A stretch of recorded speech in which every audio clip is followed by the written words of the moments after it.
Isang mabiyat mapagpalang araw sa inyong lahat. Ang aking ipapakita ngayon sa aking video sa YouTube ay tungkol sa mabuting balita ng Panginoon. At ito'y aking hahanguin sa Ebanghelyo ni San Lucas, Kabanata 16, talata 1 hanggang 13. Ito po ang ating Sunday Gospel, no? Sa darating na linggo. So sabi dito sa Luke chapter 16 verse 1 to 13, sinabi rin ni Jesus sa kanyang mga alagad, may isang mayaman na may isang katiwala. Isinumbong sa kanya na nilustay nito ang kanyang ari-arian. Kaya't ipinatawag niya at tinanong, ano ba itong naririnig ko tungkol sa iyo? Isulit mo sa akin ng buo ang pangasiwa mo sa aking ari-arian, pagkat mula ngayon ay hindi na ikaw ang katiwala ko. Nagwika ng katiwala sa sarili, alisin ako ng aking Panginoon sa pangangasiwa. Ano ang gagawin ko? Hindi ko kayang magbungkal ng lupa. Nahiya naman akong magpalimos. Alam ko na aking gagawin. Maalis man ako sa pangangasiwa, may tatanggap din sa akin sa kanilang tahanan. Isa-isa niya ngayong tinawag ang may mga utang sa kanyang Panginoon. Tinanong niya ang una, gaano ang utang mo sa aking Panginoon? Sumagot ito, 100 tapayang langis po. Ito ang kasulatan ng iyong pagkakautang, dali, mapukat, gawin mong 50, sabi ng katiwala. At tinanong naman niya ang isa, ikaw, gaano ang utang mo? Sumagot ito, 100 kabang trigo po. Ito ang kasulatan ng iyong pagkakautang, wika niya. Isulat mo, 80. Pinuri ng Panginoon ang mandarayang katiwala dahil sa katalinuhang ipinamalas nito, sapagkat ang mga makasanlibutan ay mas mahusay gumawa ng paraan kaysa mga makadiyos.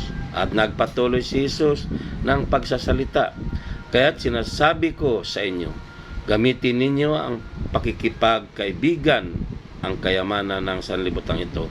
Maubos man ito'y may tatanggap naman sa inyo sa tahanang walang hanggan. Ang mapagkatiwalaan sa maliit na bagay ay mapagkakatiwalaan din sa malaking bagay. Ang magdaraya sa maliit na bagay ay magdaraya rin sa malaking bagay. Kung hindi kayo mapagkatiwalaan sa mga kayamanan ng sanlibutan ito, sino ang magtitiwala sa inyo ng tunay na kayamanan? At kung hindi kayo mapagkatiwalaan sa kayamanan ng iba, sino ang magbibigay sa inyo ng talagang para sa inyo? Walang makapaglilingkod ng sabay sa dalawang Panginoon, sapagkat kapuputan niya ang isa at ibigin ang ikalawa. Paglilingkuran ng tapat ang isa at hahamakin ang ikalawa. Hindi ninyo mapaglingkuran ng sabay ang Diyos at ang kayamanan. Purihin ang Diyos sa pagkabasa ng kanyang mabuting balita. So, ang aking ibabahagi ngayon ayon sa Ebanghelyo ating tinunghayan ng Sunday Gospel sa darating na linggo ay pamagatan ko pong the appreciation of trust, ang pagpapahalaga sa tiwala. Ang tanong ko, napagkatiwalaan ka na ba? So masasabi ko na tayong lahat naman ay naranasan na mapagkatiwalaan. Marami mga bagay na ipinagkatiwala sa atin. Masarap ang pakiramdam ng isang tao na pinagkatiwalaan. Pero maraming tao ang hindi nagpapahalaga sa tiwalang binigay sa kanila. Maraming tao na ibinabaliwala ang mga bagay na pinagkatiwala sa kanila. Mapagsamantala sa tiwalang binigay sa kanila, ika nga. So, kapag nasira tayo, mahirap nang maibalik sa atin ang tiwala. No? Mahirap nang ibalik sa atin ang tiwala kapag nasira tayo sa taong nagtitiwala sa atin. Ngayon, dito sa ating Ebanghelyo mensahe, sa pamamagitan ng ating binasang talinghaga, ay ating makita na dapat nating pahalagahan ang anumang tiwalang ipinag kaloob sa atin. Kaya ito nga po ang paksa ko, the appreciation of trust o pagpapahalaga sa sarili. Ngayon ang tanong, paano natin may pakita ang pagpapahalaga sa tiwala o ng tiwala? How can we show our appreciation of trust? Ang salitang una dito na dapat nating tandaan upang mapagpahalagaan natin ang tiwala o binibigyan natin ng pagpapahalaga ang tiwalang binigay sa atin ay maging responsible tayo, no? Ang salitang responsible. Responsable. We must be responsible, no? Maging responsable tayo sa mga bagay na ipinagkatiwala sa atin. Halimbawa na lang, pinagkatiwala tayo ng anak, binigyan tayo ng anak ng Diyos. So, ang anak natin ay pinagkatiwala sa atin ng Diyos yan. So, anong ibig kong sabihin sa salitang responsible o responsable? Responsibilidad natin na hubugin sa mabuting asal ang ating mga anak. Responsable natin ang kanilang kinabukasan. At dapat na mapagtapos natin sila sa pag-paaral, no? Sa kanilang pag-aaral, mapagtapos natin sila. Responsibilidad natin yan dahil sila'y ipinagkatiwala sa atin ng Diyos. Responsibilidad din natin na ilapit sila sa Diyos. Ipakilala natin ang Diyos sa kanilang buhay. So, responsibilidad natin na mahubog sila sa mabuting asal. At responsibilidad din natin ang gawin ng Diyos na pangasiwaan natin. Itong mabuti natin ang gawain ng Diyos, no? Anong ibig sabihin? Responsibilidad natin ang gawain ng Diyos, no? Ulitin ko, baka nabulol ako.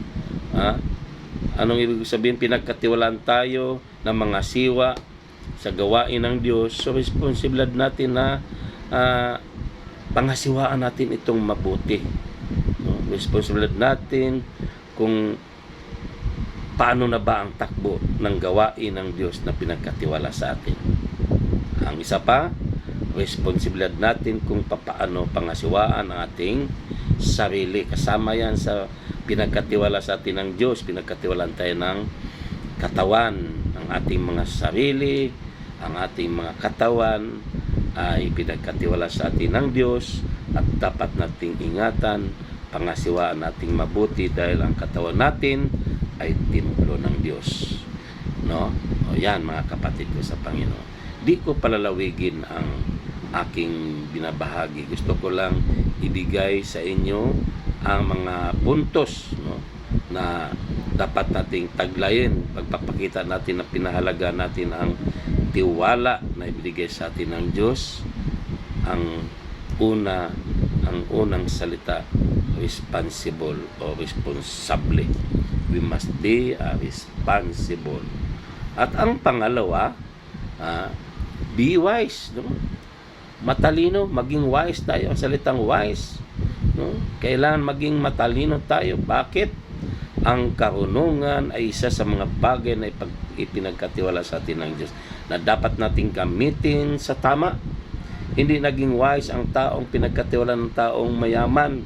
Kaya anong nangyari? Binawi niya ito o binawi ito sa kanya.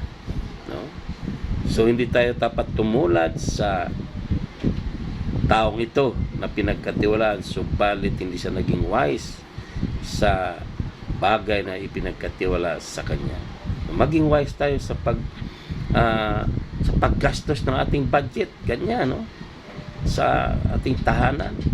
Gamitin natin ang kayamanan sa mundong ito. Sabi nga sa ating tinunghang pagbasa, na gamitin natin ito sa maayos sa pagkaibigan. Ibig sabihin, gamitin natin ito sa pagtulong sa ating kapwa. No? Gamitin natin ito para sa gawain ng Panginoon, ang ating mga salapi na pinagkatiwala sa atin na biyaya. Ibigay natin ang mga love offerings para sa kapwa lingkod, mga manggagawa, no? Sa gawain, ibigay ang ikapo. Yan, no? Ang pangalawa, ulitin ko, be wise, no? Maging matalino. At ang pangatlo, tatlong puntos lang itong aking ibabahagi. Be faithful, maging tapat. We must be faithful, honest or loyal. Yan sa talata 10 hanggang 13.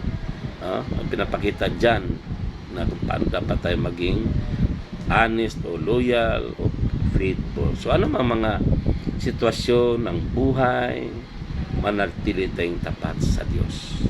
Huwag natin siyang ipagpalit dahil lamang sa kawalan na mga kahirapan, mga sakit o karamdaman. Tapat tayo sa Kanya. Maging tapat tayo. Kailangan tayong maging tapat. Bakit? Dahil ang manatiling tapat hanggang wakas ang siyang maliligtas.